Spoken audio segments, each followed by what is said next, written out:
Hallo ihr kreativen Mäuse, ich bin Julia und willkommen zurück auf meinem Kanal. Heute nehmen wir ein richtig tolles Projekt und zwar ein Infinity-Kleid.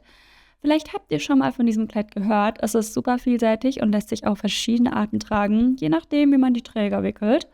Und das Kleid ist nicht nur perfekt für besondere Anlässe, sondern auch eine coole Wahl für den Sommer, wenn ihr aus einem elastischen Stoff beispielsweise wie Jersey näht. Heute zeige ich euch aber, wie ihr es neben dem Jersey auch zweilagig nähen könnt, worauf ihr achten müsst. Und ich würde sagen, wir starten direkt mal rein. Falls du dich fragst, was ist überhaupt ein Infinity-Kleid? Und zwar das Besondere daran ist, dass du so lange Träger hast, dass du die auf die verschiedensten Arten wickeln kannst. Und so kannst du dann immer den Look ganz nach deinem Geschmack anpassen. Also super cool und praktisch. Vor allem, wenn du beispielsweise wie ich das Kleid für eine Hochzeit nähst oder einen besonderen Anlass, kannst du es vormittags anders binden als nachmittags. Also hast du direkt einen anderen Look.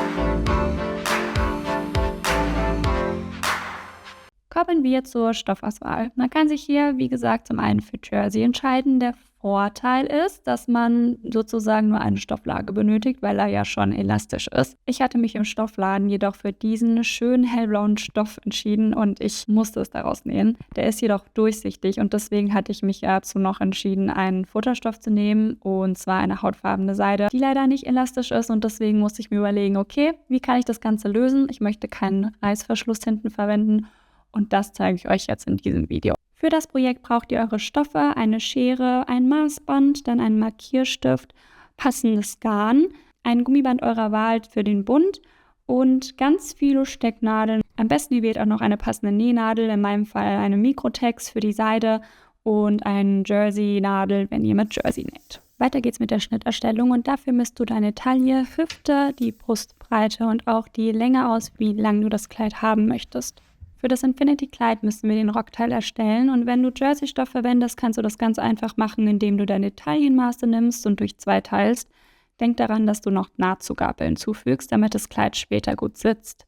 Wenn du aber keinen elastischen Stoff wie Jersey verwendest, sondern zum Beispiel einen festeren Futterstoff wie ich hier im Video, dann musst du auch deine Hüftmaße berücksichtigen, weil der Rock hinten etwas breiter sein muss, damit er über dein Hinterteil passt.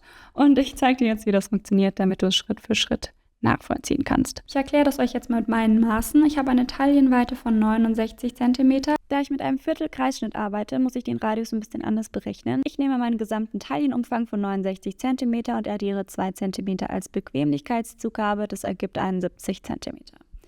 Jetzt teile ich diesen Wert durch Pi und dann habe ich ca. einen Radius von 22 cm. Für den hinteren Rock rechne ich das dann genauso wie auch bei dem Vorderteil und bekomme dann einen Radius von ca. 30 cm raus. Mit diesen Radien zeichne ich nun die oberen Bögen für meine Schnittteile ein, damit der Bund später perfekt sitzt und das Kleid schön fällt. Von diesen Punkten aus messe ich dann noch die gewünschte Rocklänge ab und ja, das zeichne ich dann aber auf meinen Stoff später an, weil ich das jetzt nicht alles auf Papier machen sollte. Wichtig ist auf jeden Fall, vergesst hier nicht an den Seiten 1 bis 2 cm Nahtzugabe hinzuzufügen. Also ich liebe es immer ein bisschen mehr Nahtzugabe zu machen, vor allem weil der Stoff auch ein bisschen teurer und dann passe ich das am Ende lieber nochmal an und habe auf beiden Seiten 2 cm hinzugefügt. So sitzt der Rock dann vorne schön an der Taille und hinten bequem an der Hüfte und jetzt geht's zum Zuschneiden. Ich habe mein Papiermuster einmal auf den Futterstoff gelegt. Wenn ihr mit Jersey näht, habt ihr es ein bisschen einfacher, weil ihr nur eine Stofflage braucht. Könnt den Stoff entweder im Bruch zuschneiden, dann habt ihr später nur eine Seitennaht oder ihr schneidet den Rock zweimal aus und näht ihn rechts und links zusammen. Vergesst, wie gesagt, nicht die Nahtzugabe und unten auch noch was, um den Saum zu versäubern. Jetzt aber zu meinem Kleid. Ich habe zuerst den Futterstoff genommen und meinen kleinen Papierschnitt draufgelegt. Da er nur etwa so 40-50 cm lang ist, habe ich ab der oberen Kante mit dem Maßband meine gewünschte Rocklänge abgemessen und diese Punkte in meinem Bogen auf dem Stoff markiert.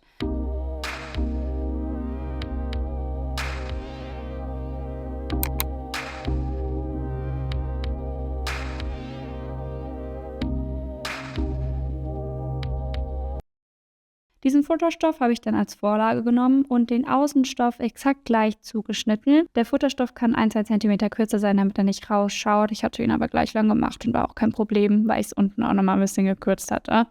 Vergesst, wie gesagt, nicht die Nahtzugabe an den Seiten und unten für den Saum. Zum Schluss habe ich noch die beiden langen Träger zugeschnitten. Da mein Stoff nicht elastisch ist, ist es ein bisschen länger geworden. Mit Jersey könnt ihr die Träger kürzer machen. Ich messe es gleich mal aus und schreibe euch hier ins Video, wie die Maße bei mir waren. Kommen wir zum Bund. Beim Jersey-Kleid benötigt ihr eigentlich keinen Bund, weil ihr die Träger direkt ranmachen könnt. Hier brauche ich aber den Bund für das Gummiband hinten. Ich arbeite nämlich ohne Reißverschluss, wie gesagt, sondern mit einem Gummiband, was hinten gerafft wird. Der Bund wird so lang wie der komplette obere Umfang des Rocks. Also vorne die halbe Taillenweite und hinten die halbe Hüftweite. Und damit der Bund später auch gut sitzt, füge ich noch 2 cm Nahtzugabe hinzu, schneide ihn dann circa auf 8 bis 10 cm breit zu. Wie gesagt, Nahtzugabe nicht vergessen. Und damit er später bequem passt, habe ich dann hinten auch noch das Gummiband, was reinkommt. So, endlich geht's zur Nähmaschine. Mit dem Jersey-Stoff könnt ihr einfach beide Rockteile rechts auf rechts gelegt und an den Seiten zusammennähen. Wenn ihr euren Stoff im Bruchzug geschnitten habt, müsst ihr ihn sogar nur an einer Seitennaht schließen. Die Kanten könnt ihr mit der Overlock versäubern oder mit einem Zickzackstich, je nachdem, was ihr zur Verfügung habt. Nun zu meiner Variante. Ich habe zuerst den Futterstoff und dann den Außenstoff genommen und jeweils die Seitenniete geschlossen, also die beiden Rockteile rechts auf rechts gelegt, an den Seiten entlang genäht und dann mit der Overlock versäubert. Wenn ihr keine Overlock habt, könnt ihr das easy mit der Zickzack-Knife machen.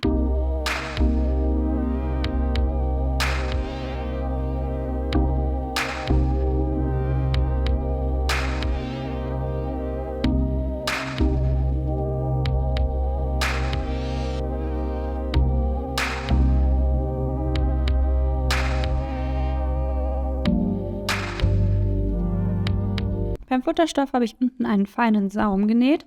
Dafür habe ich die Kante zuerst etwa um 0,5 cm nach innen umgeschlagen, das dann knappkantig abgesteppt. Dann habe ich das an der Naht flach abgeschnitten und dann nochmal umgeschlagen und wieder erneut ganz knappkantig abgesteppt, damit man so einen schönen, feinen, sauberen Saum hat. Der Außenstoff, der franzt zum Glück nicht aus, da habe ich ihn so gelassen. Das sorgt auch dafür, dass der Stoff schön weich fällt. Wenn ihr einen Stoff habt, der ausfranst, dann macht ihr das gleiche wie beim Futter auch.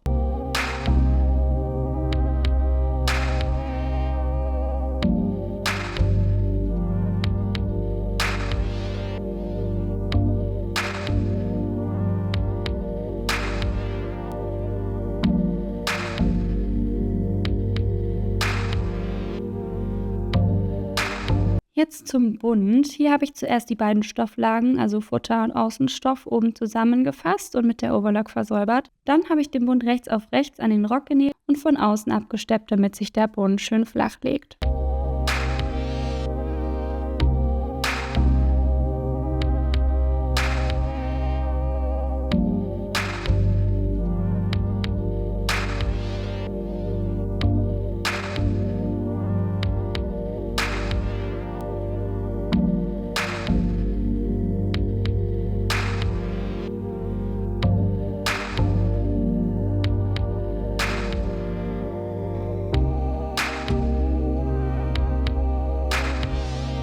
Danach habe ich dann den Bundstreifen genommen und ihn zum Ring geschlossen. Damit das Kleid später gut sitzt, habe ich hinten im Bund ein Gummiband eingenäht. Dafür habe ich das Gummiband leicht gedehnt, an den hinteren Bereichen meines Bundes genäht.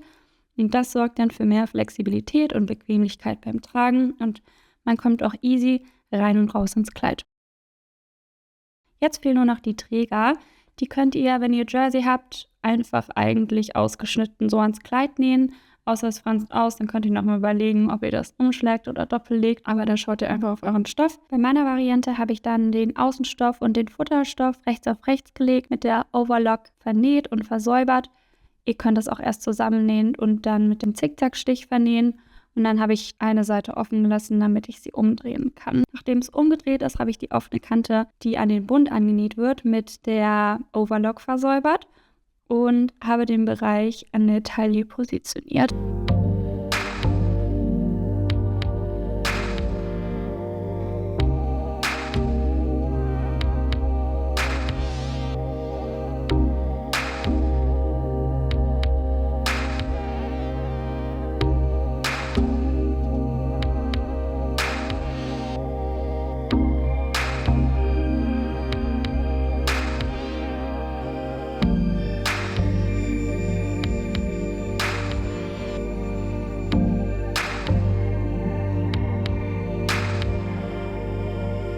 Das Ganze habe ich dann einfach nur noch in der Bundnaht eingenäht und fixiert.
könnt ihr jetzt noch einmal alles schön bügeln, aber vorsichtig, je nachdem welchen Stoff ihr habt, damit sich die Nähte gut setzen und das Kleid seinen perfekten Fall bekommt. Und ja, ich hoffe, ihr hattet Spaß beim Zuschauen und seid jetzt motiviert, euer eigenes Infinity-Kleid zu nähen. Zum Schluss könnt ihr nochmal die Nähte prüfen und schauen, ob alle Fäden abgeschnitten sind und dann seid ihr fertig mit eurem Infinity-Kleid.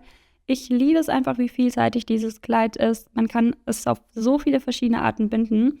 Durch den fließenden Stoff sieht es auch einfach traumhaft aus, wie ich finde. Ich hoffe, euch hat dieses Nähprojekt gefallen und ihr habt Lust bekommen, es selbst auszuprobieren. Falls ihr Fragen habt, schreibt sie gerne in die Kommentare. Und wenn ihr Lust auf mehr Nähprojekte habt, dann lasst mir gerne ein Abo da. Schaut mal auf meinem Instagram-Kanal vorbei. Ich freue mich drauf und bis zum nächsten Mal. Viel Spaß beim Nachnähen.